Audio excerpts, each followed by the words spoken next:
Фантазоги за мене означаваше осамоставление и на самостоятелният развой и градение на личността.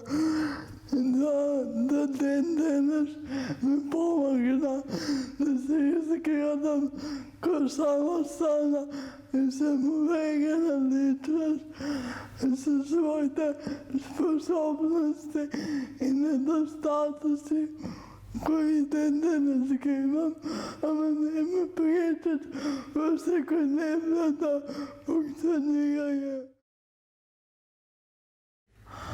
Над общината, това най-мълча. Се секаваме моите и то. Се секавам на скалите. Например, като ставаме на топче горе и така се силни. Като синуваше се така и така правя.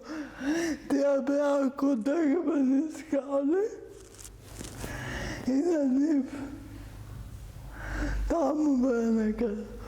И на нив ке ставих на топча и топчета ке се спущаше надолу и така. Се играхме. Настрани личеше най-често кой играл. Същината беше работата наша, ама ние ето се срека некоя.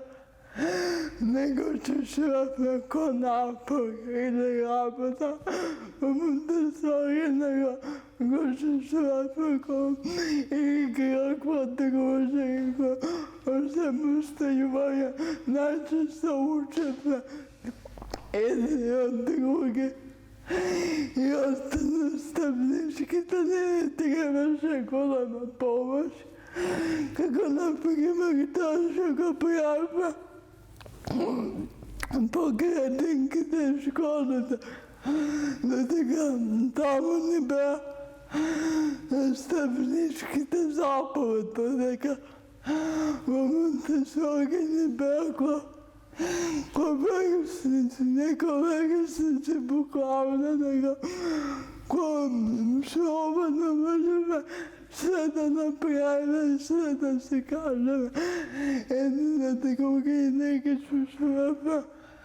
Ко него ще седеше над нас и беше заповедник, който трябваше да питаме по-корени и по-свършни деца. Бяхме нормални деца.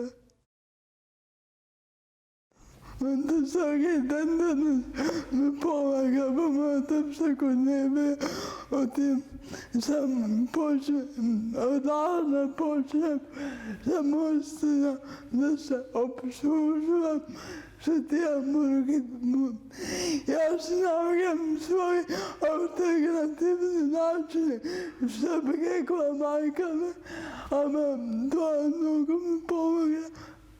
Денес како личност, како самостоятелна девойка, съм уверена да не влагам помощ от никой, него да бидам своя на своя, да найдам свой начин, да ги забършам работата, всекидневна без да молякам некога или некой да ми помага.